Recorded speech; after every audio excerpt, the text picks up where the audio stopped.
Hello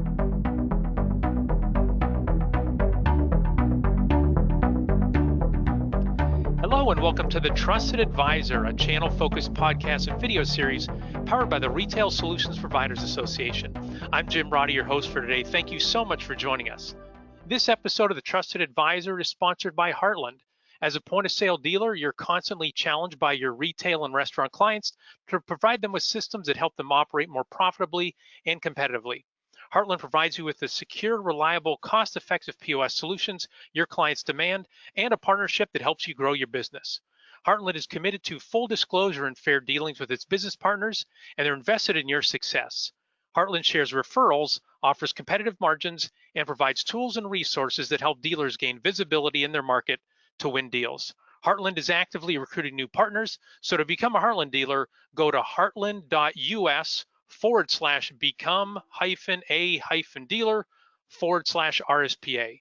Again, that's heartland.us/become-a-dealer with hyphens in between /RSPA.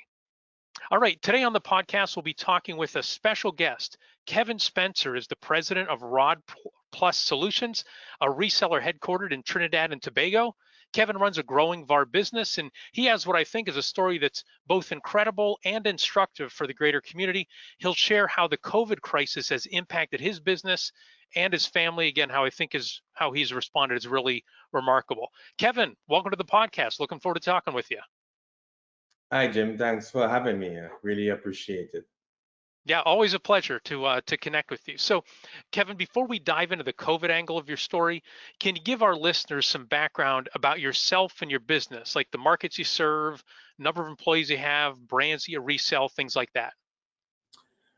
So we are a retail and hospitality solutions provider, more or less. We've been operating now for about 11 years.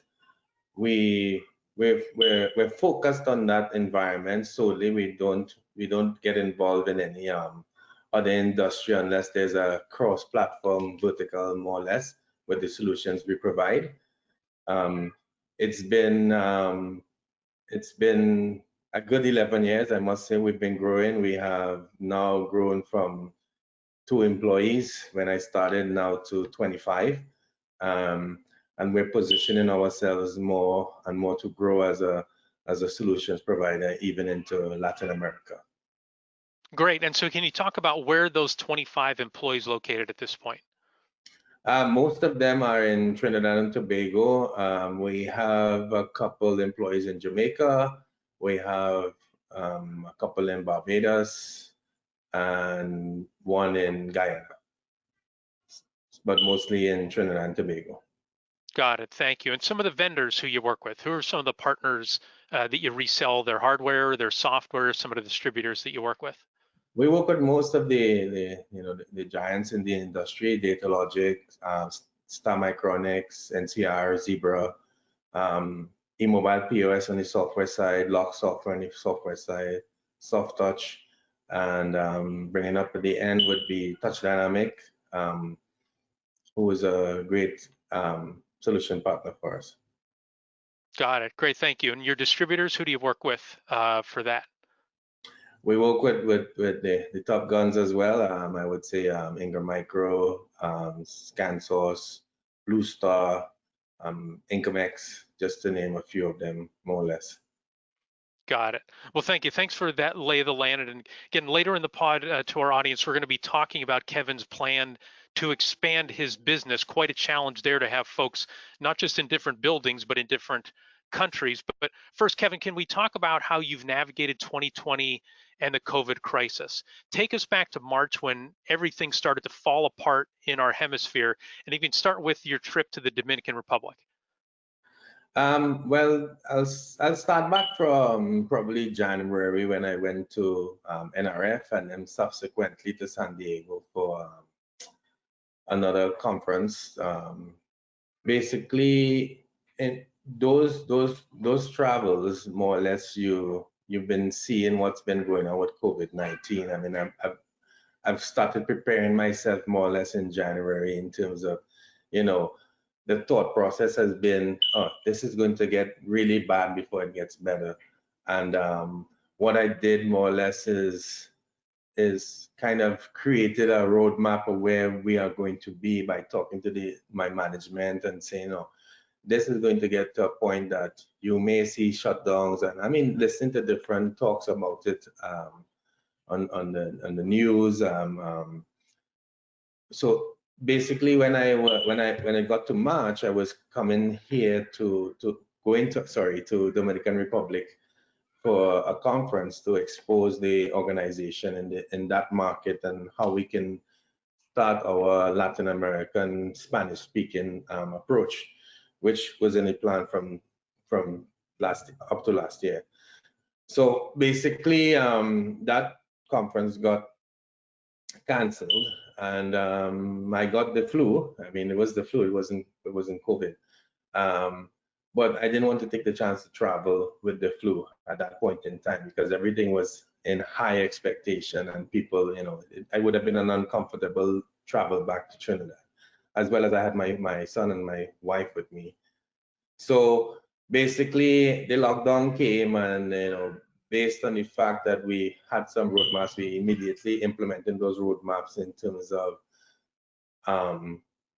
in the discussions with the different solutions provider, what we can provide as solutions for the essential services, which is on the grocery side, because we knew that hospitality, that those restaurants are going to shut down, of course.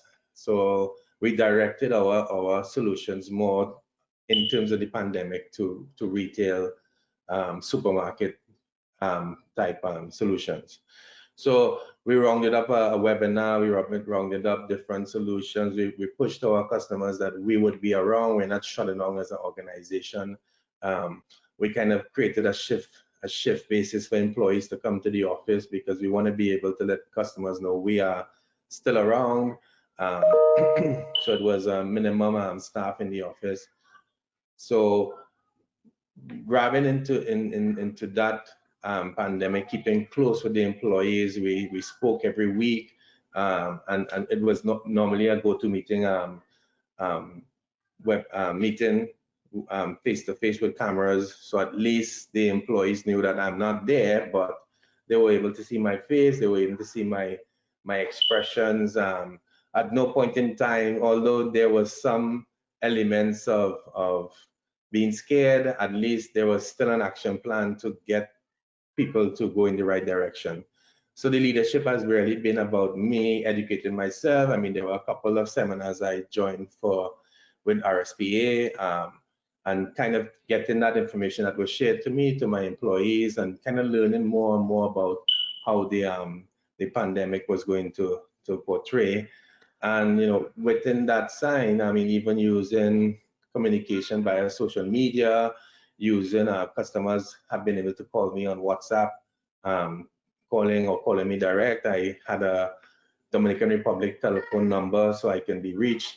So, and in terms of me being available, I mean, I would say I had 100% availability at all times, whether it's an email or whether it's a phone call or whatever the case is. So that's kind of how I managed it.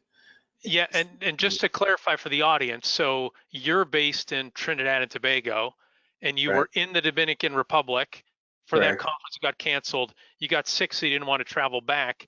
And then when you were ready to travel back, Trinidad and Tobago closed their borders. Is that right? Like you were essentially stranded in the DR with just the stuff in your suitcase. Is that accurate? That's correct. Okay. So tell me about, because this is funny how like you kind of just talked about that very matter of fact. When you and I first talked in July, we had a strategy session because you're an RSPA member, and RSPA members are allowed to get strategy sessions, with a VAR and ISV business advisor. We did a video call for an hour. It wasn't until 40 minutes in that you said, oh, and by the way, I'm stranded here in the Dominican Republic. Like we're just getting a room here. And your son, remember, like holding a cracker in front of the, your son's how old? How old is he? My son is 3 years old. I also have a daughter that's 12. She's in Trinidad right now at home, and she's been managing very well. We speak very often, and she's an adult. I'm very proud of how she's handled herself as a young adult, and that's been great. Yeah, but you met on that strategy session we had, you kind of mentioned matter of fact, oh, and by the way, I'm stranded. I guess, can you talk about, you mentioned about staying in touch with your team. What did you do from a crisis standpoint in terms of like what did you do for clothes, right? For you and your family? What did you Oh, do from a technology standpoint in order to stay in touch? Like, can you talk about that? oh, the thing about it is that, as I say, I was kind of prepared. So more or less what we did, because I was kind of positioning myself to do a lot of business in Dominican Republic, like around February, I rented an apartment there in DR, and my wife and son were kind of, she was kind of the one that was building that apartment, putting things in place, so at least we have somewhere to stay while we're there instead of staying with in-laws. Um, so basically, she was okay in terms of clothing and stuff because we traveled there back in last year, and she had moved some stuff there, and she has her clothes there. She's from there, so she has clothes by her mom and stuff. Um, Basically, for me, I mean, I had clothes for a week, but being in the lockdown, there was not really a need for me to have more clothes than other than sitting on behind a desk with a t-shirt. I mean, everybody knows this, the stories and the jokes around that when you're on video recording, you don't see what's below, right? So um, so that's when I got to God, I bought a couple of clothing and stuff, so I was able to survive more or less living there. And it wasn't about thinking about being stranded anymore. It's just thinking about the change and adapting to that change of working from that remote location. I mean, it was more or less a very good experience at the end of the day, because I'm not the type of person who likes to sit down in a house and work from remotely most of the time. I mean, I'm a go-getter. I like to go on the road. I like to be in customers' face. I like to talk to customers. Um, that's I'm a people person. My people skills come out a lot when I'm in meeting with customers. So um, that's one of the things I've been telling my staff, try when you have meetings to make it a video so people can see your face, people can feel that you're in the room, more or less.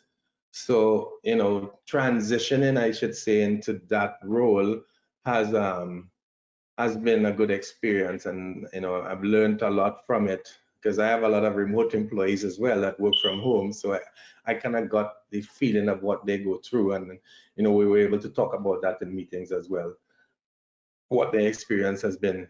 So that's basically it. Yes, you got to walk a mile to some degree in their shoes in terms of working Correct. remotely.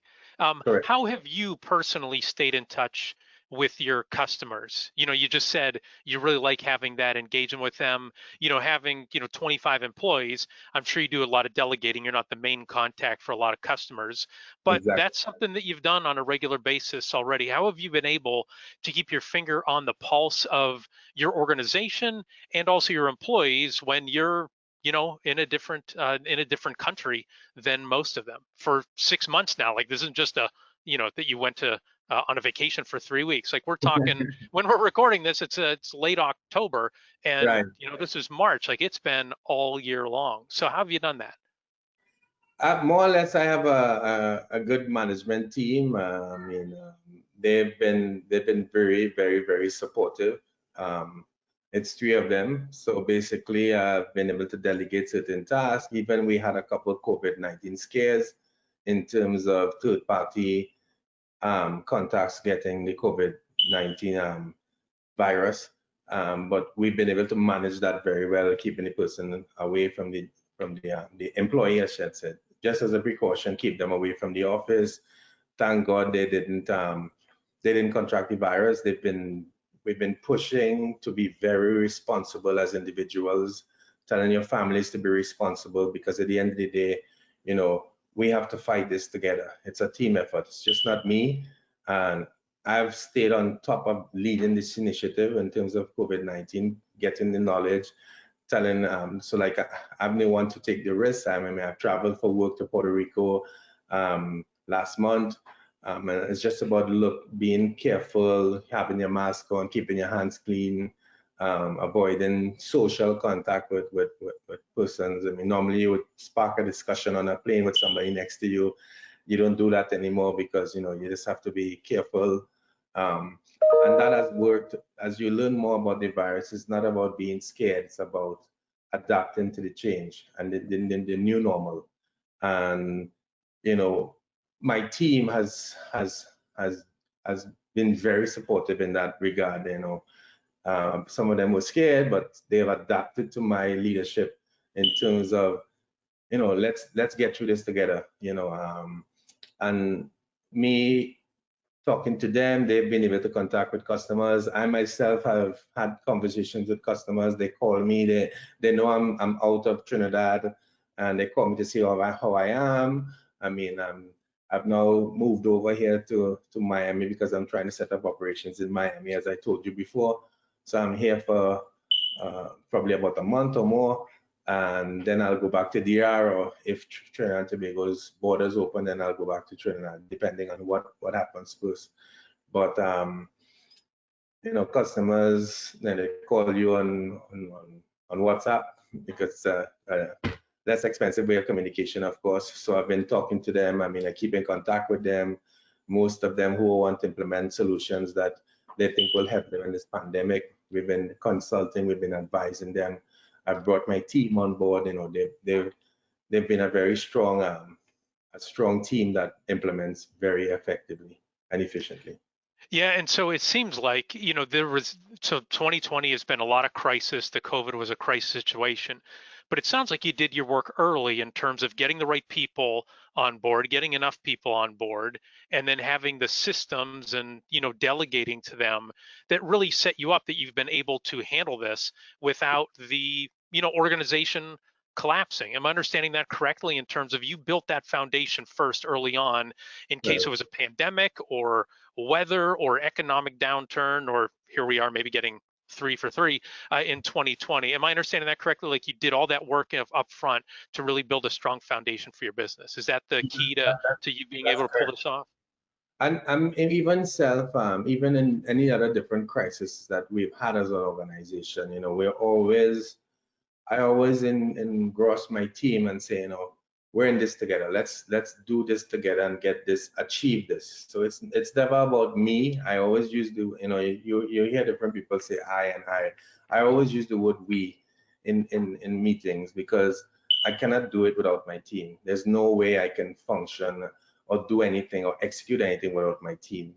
And that's the important factor in this game of life, more or less, or the business politics that we face. So at the end of the day, that foundation came from even before the thinking about the pandemic. It's just getting people to execute your plan quickly and adapt to different situations, more or less, without fear. You know, um, and at the end of the day, it's just about us, especially in this pandemic, being careful, being responsible individuals, and that's what's going to beat the virus. Forget about I tell my staff to forget about everything that's outside there in terms of the politics, the elections. Those are things that are just to win elections. At the end of the day, we need to focus on what's important. The important thing is you and me being healthy. The important thing is us trying to proceed as our business as in a new normal and keep our customers happy. Don't think that we're gonna drop the ball and do things as normally as we do. Like anytime I leave the house, it's like been practicing for the first 3 months, more or less. It's like a reflex action now to put on your mask. I never forget my mask at home, or I have an extra mask in the car, or extra mask in my bag.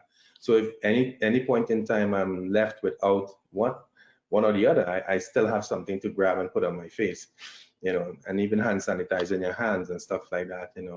And even said, now you as a human being, there's an element of trust in terms of your friends and families and stuff like that, because you know I went to dinner with one of my friends about 3 or 4 weeks ago, and we didn't wear a mask because we've been talking more or less for the last 7 months, and we both share the same what's the word, vision to where this is going, and where we need to be safe. So I didn't have to wear a mask with him because there's a certain level of trust between both of us, and we both being responsible more or less. So we did social distance more or less, but at the end of the day, there was still a comfort, and never in my mind did it point that probably he's sick or probably I'm sick. It was just a normal conversation. Yeah, so it sounds like you're saying be responsible and take on the challenge, instead of being fearing it. You obviously have to take the right precautions, but say if I do this thing, I'm going to end up winning. And before we take a quick break, you mentioned you're in Miami now. I'm curious, like, did you rent an apartment in Miami? Is that a hotel room that you're in? And then when do you think you'll be able to go back to Trinidad? It's a rental, and I rented since last year, more or less. As I said, I was always preparing to do certain things. COVID kind of stalled those plans, but one of the things COVID has also seen is that Kevin Spencer was prepared. I can move from Miami to Dominican Republic and live normal. So I rented an apartment there, and I'm in a position to do that and run my company and do business in the new normal. So in terms of Trinidad and Tobago, there's been talk about creating some sort of Caribbean bubble and stuff like that. But as far as I know, I'm not depending on that right now, because at the end of the day, I can run my business remotely. I've been doing it for 7 months. I mean, I keep reassuring my team that I'm disappointed I'm not there with you guys, but I'm always going to be there with you in spirit. And that is why I've been having a lot of video sessions for them to see my face, to see my expression, my sincerity, my compassion for them. At the end of the day, I do miss being in the office, and I reassure my team that it's not me wanting to abandon or neglect. It's just what it is. So as soon as they open the borders, then I will know what to do, more or less, in terms of that regard. Good. Very nice. Very, very interesting story there. Appreciate you sharing. And let's pause here for a moment to let our listeners and our viewers know that an RSPA membership has never been more valuable or affordable. The RSPA has expanded its VAR and ISV member benefits to include discounts on health insurance, HR services, office supplies, and shipping. Also, RSPA members now have access to a legal advisor, security advisor, and a VAR and ISV business advisor. Accelerate your success by joining the RSPA today. Also, thanks to our sponsors who support the RSPA community and make this podcast and video series possible. Our platinum sponsors are Blue Star, Heartland, ScanSource, and Shift4 Payments. To receive the benefits of an RSPA membership or RSPA sponsorship, email membership@gorspa.org. That's membership@gorspa.org. So thanks for sharing that story. Really interesting dilemma, but I really like the approach you've taken, the attitude first and then the approach with your team. Let's shift gears and talk about expanding your business and what we can learn from that, what you've learned from that as well. So, resellers oftentimes struggle to gain traction in a new market, whether it's a new vertical or a new geography. How have you managed to do that successfully with your business? What are the activities that have paid the most dividends for you as you've expanded in Trinidad and Tobago, and then also into other countries, and then your new plans going forward? What's been working? To be honest with you, in terms of expanding in the Caribbean, was about like a roadshow, more or less. So I have when I first began, I went out to different countries and introduced myself. Some were from prior relationships from a former company, but at the end of the day, you need to get in front of people, and people have to trust you personally in order to buy from you. I'm kind of old school in terms of the approach of people telemarketing and trying to close a deal. I mean, COVID-19 has kind of put a stamp on that, and we had no choice. But I think at the end of the day, when things get back to the new normal, people would want that approach back again. I honestly don't feel that a lot of people are going to buy from you unless they can see you in the flesh, especially if it's a huge investment, because they want to know that you are serious about their business. Because at the end of the day, it's not just customers. It's when I talk to my customers, they're more my partners. We are partners in getting things done. We are partners in trying for them to grow their business. We're partners in trying them where they reach in terms of loyalty and things like that. So, along those lines, that's where the focus has to be, you know. Okay, so that was kind of your expansion plans in terms of wherever you were going to go, you had to make sure you get face to face, build the relationships first. Right. So I guess that means more of a slower, steady growth plan. Am I understanding that correctly, as opposed to trying to be in 4 places at once? Right. And then the other thing in terms of what COVID-19 kind of assisted with is because now that you kind of have some room to breathe, um, I was able to start talking to different people, especially in Dominican Republic, in terms of getting a team together. So that team is now kind of 90% complete to kind of to the point of execution. I was able to speak to that Latin American team. We went after a couple deals. Um, we lost a couple. We're in the process of we won one and we're in process of winning another one. So at least we made a stamp in the right direction. So that team has now we've been afforded like a time machine. So now that 7 months has passed, it's like March to October or November where things start to push forward again because we're coming into Christmas.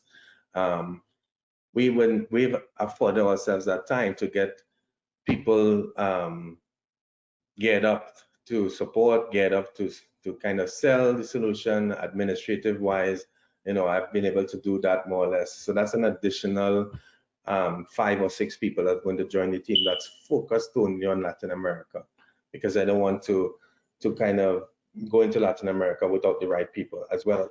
They have the support of my English speaking team, of course, and we have that bilingual relationship between the both teams. So even right now, I have a bilingual resource in Trinidad that's going to handle my relationship, my administration from a perspective. So, that's kind of the things that I would say COVID-19, I can give it a thumbs up for that because I've been able to do that. I mean, I don't want to make it sound like, I'm being facetious, but at the end of the day, we have to try and see what good we could get out of COVID-19, not just focus too much on what the bad it's done. I mean, it's horrible in terms of how many people have died unnecessarily by this virus. I mean, it pains me in that regard. And sometimes you tend to think about yourself. You're fortunate none of your family has died from COVID, but there are people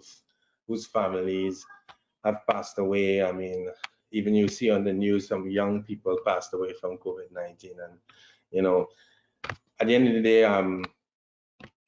it's a horrible thing that we just have to see how the human race is going to move forward from this. Yeah, and that's what you do have to really take into account where, man, I'm so bummed out for, again, a lot of people here in the United States. Like, I'm so tired of being at home or doing the same things. And like you've been, stranded in a whole bunch of different places, but it's better than being in a hospital. Like that really puts a perspective on it when you see somebody who's going through those kind of things. So let me, growing your organization, you talked about, you're trying to grow in Latin America and setting up a presence in the US there in South Florida. Um, I'm also very interested, like, I always think when someone says, I'm trying to hire a salesperson, you have like this big market. So those who don't see the video, I have my hands spread apart. But once you say, and they have to be bilingual, like that really narrows it down. What are the biggest challenges that you're facing or that have you faced so far with trying to expand into Latin America, setting up an office in South Florida? What are the challenges? How are you navigating those? Well, the thing about it is that first, as I said, I've been trying to really do this in the last year, or from March, I would say, from March last year, April last year to now. I mean, minus COVID, of course. My position more or less is in terms of, because the Latin American market is different. It's a different culture. It's a different animal at the end of the day. And it's kind of like, in the US, it's kind of, I want to use the correct word. It's kind of like you go in and people want, don't waste my time. Let's put the solution together. That's what I'm Yeah, trying. that sounds like America. Yeah. That's the driver approach, but in Latin America, it's a little more laid back. People want to know that you're sincere, you really want their business also sincerity, not just to sell them something and make the money. So kind of the discussions and meetings around that, letting them drive the discussion more or less, and keep that listening ear out in terms of what it is they want to achieve. So the challenge has really been somebody or people to grab that, especially when you do this. Sometimes some of those calls are not even video. It's just like you have to try and listen tentatively. You're not even getting a facial expression to go with. You have to listen tentatively in terms of the conversation. The conversation is in Spanish, and then Spanish is different between different countries in Latin America. So you have to have somebody who actually knows the different cultures and can understand that culture. I mean, I'm English speaking, but I have some Spanish vocabulary because of my wife, and more or less we speak Spanglish, so we don't speak full Spanish. So she knows some English words, I know some Spanish words. We kind of put together our own language more or less in Spanglish, and that's a norm, because I see that. I come to Miami here and I hear people talking there. Part of the conversations is English, and they switch to Spanish, and then they switch back to English. So it's like a new language more or less. So it's been difficult in terms of getting that approach. I mean, I have some contacts here in Miami that's been trying to help. I mean, as well as a senior level, I have a associate that's been helping me in terms of those sales calls and talking, because he has experience in all those different countries in Latin America, working in those countries, which is important. So he understands the different logistics. He has contacts in those different countries to help us along. The challenge has really been what next in terms of execution. I mean, I've been waiting here to try and see how I can establish the organization here, what I need to do. There's always a talk about back and forth, and what about the whole resident status, and if I can live here, or I mean, the better position would be to live here and have access to the different Latin American markets and Dominican Republic and Trinidad and Tobago, back and forth. So the challenge has really been trying to sit down and get somebody to actually understand that vision of where we need to go as an organization here in the US, and how we want to position the organization here in the US. Because we need that platform to blast off as soon as possible. Although we have a partial launch, I could say, it's not where I would like it to be, in terms of customers being able to reach that Latin American support, or that Latin American organization as a whole. Everything is done on paper, but it's not there to the fact that I could say, we're good to go. That's not there yet. But I guess if I can give an analogy, it seems like a lot of times when a reseller wants to move into a new market, whether it's a geography or a vertical, they want to microwave the meal. They want it to happen super fast and they can go in and make sales. But it sounds like you're doing more of the oven, the preparation, right? It's like a really long thing. And in terms of not just making sure it's going to happen right away. Like, if you want to get into a new market now, or if you want to get into a new market, you should start planning now and anticipate maybe end of 2021 or sometime in 2022 is when things are actually going to take place. So that seems like one of the lessons there. Am I understanding that correctly? You're absolutely correct. It's just the baby steps, as you say. We're taking, we want a small deal. But it's an important one. At least we've made that step, in the Spanish-speaking market. So, at the end of the day, it's as you say, I just want to make sure that if I'm getting into this, I want to get into it properly. I don't want to just rush it. So, like, as you see, the microwave reference is perfect. Sometimes you put something in the microwave and it comes up steaming hot, and you start to eat it and you get a cold part down on the bottom. So, the microwave approach is not practical for me at the end of the day. And the finest restaurants in the world are not shoving everything into the microwave and going, it's done. It Exactly. takes a lot more than that. So just a couple more questions for you. I'm curious, we've talked a lot about the growth. How have you balanced that growth with also taking care of your current customer base? Very, very great question. At the end of the day, as I said, my team, and I even have somebody handling that approach on the Latin American side. So I don't want myself to be drowned, more or less. I mean, I'll tell you this much. I'm so proud of my team and the approach in terms of how they've been able to to keep a lot of stuff coming to my desk, and being able to execute whatever my vision is. That's important as a leader, you know. And it sometimes I reflect on, like, I don't know if you know the movie, sorry, the series Suits. Suits, I've heard of it, but I have not consumed it now. Okay, there was a particular scene in there when there's the boss of the agency. He's doing a crossword puzzle, and he said, the guy told him that he doesn't seem like he likes to do work, and he said, my God, if I have to do work, then I'm not doing my job. My job is to delegate, you know. And there's what I've been doing a lot more and trying to create that um, that vision, that people know that although Kevin Spencer is not in Trinidad or in the business, that doesn't mean that Kevin Spencer's company or Rod Plus Solutions cannot execute what they need. That delegation has gone a long way.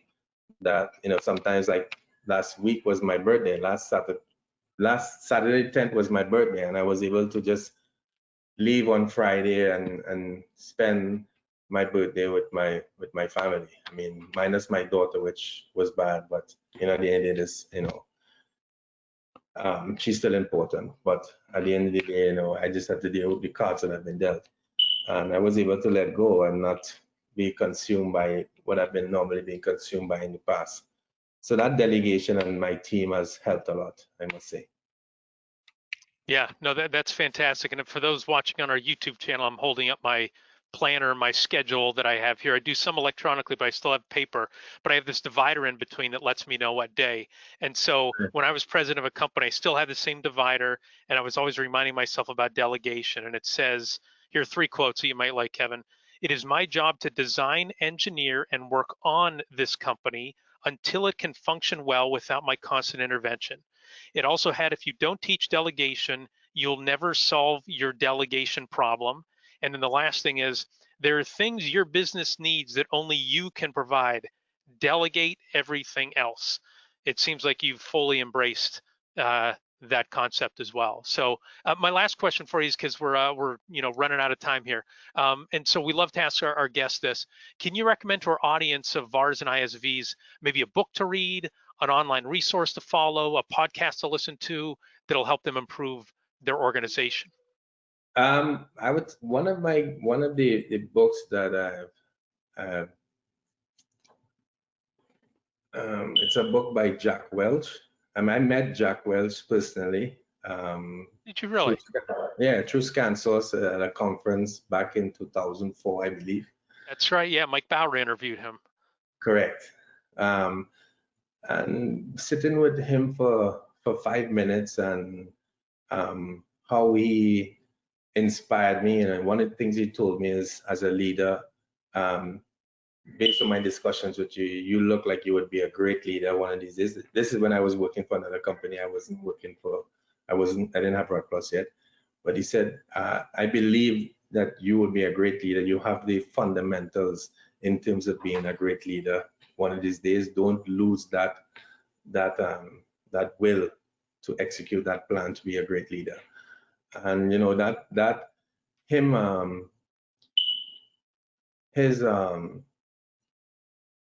his words stuck with me for the next 6-7 years, more or less, and that's what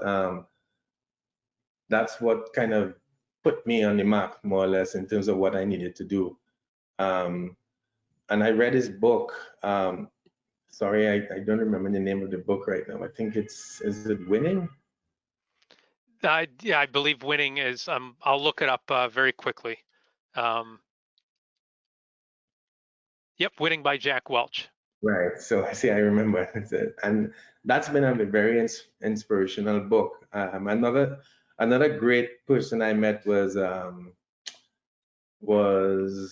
this guy Steve Wozniak from Apple. Oh yeah. Mm-hmm. It was another inspirational moment for me, and it was Scansos again. I must say, Scansos has really helped in that vision, more or less, by making me get to meet these great leaders, more or less. And at the end of the day, it's just putting those things together. Um, I think RSPA has been very instrumental as well in the pandemic. In the past, since I've joined RSPA, it's been a great investment, I must say, coming to the shows. I mean, I love the fact that people reach out to you and they say, hey, you're from Trinidad and Tobago. Wow, you came a long way. I mean, and this is coming to Vegas or San Diego, whatever the case is. And they appreciate your membership. And I must say I haven't seen that from any of the other organizations, more or less. And they always reach out, even if you yourself or anybody else, they reach out, how you going, what do you need? It's always about touching base, and they touch base with me very often, and I would say 5-6 times a year, and that's amazing. I know you guys have a lot of membership, but people being able to reach out to me all the way down in Trinidad and Tobago, that just shows the commitment on RSPA, and I'm very happy to be a part of the RSPA forum. Well, we're thrilled to have you as well. And a couple points on that. We do treat all our members that way. Those who have initiative to engage with us, we're happy to do that. We're not just looking for you to invite us over to Trinidad and Tobago sometime. Like, no, we need to do a face-to-face meeting. Come on down. It's not that. We're actually trying to help. And you mentioned Winning by Jack Welch. A couple Jack Welch books that I've read: Jack Straight from the Gut, and then also Jack Welch, The 4 E's of Leadership. And the 4 E's of Leadership is really a strong one. I think if you're trying to, delegate leadership to somebody, you show them these are the 4 things they need to have, or they can help you as a manager in terms of finding, does this person have the qualities that I'm looking for? That's, I think, Jack Welch is probably referring to you with, Kevin, in terms of having the fundamentals. Correct. Great, wonderful. Well, thanks for those kind words. Thanks for those recommendations. And we're out of time. To our listeners, we hope you enjoyed our discussion today. If you did, be sure to subscribe to the RSPA YouTube channel and the Trusted Advisor podcast so you never miss an episode. We'd also appreciate if you'd rate us wherever you find your favorite podcast. My personal philosophy, the more stars, the better. And if you'd like to learn more best practices for VARs and ISVs in the point of sale channel, check out the RSPA blog. You can find it at gorspa.org and then clicking on RSPA blog. Before we go, thanks again to Kevin Spencer for sharing his wisdom with us today. Thanks also to RSPA Marketing Manager Chris Arnold for his production work, Joseph McDade for our music, and last but not least, thanks so much to you for listening. Our goal at the RSPA is to accelerate the success of our members in the point of sale ecosystem by providing knowledge and connections. For more information, visit our website at gorspa.org. Thanks for listening, and goodbye, everybody.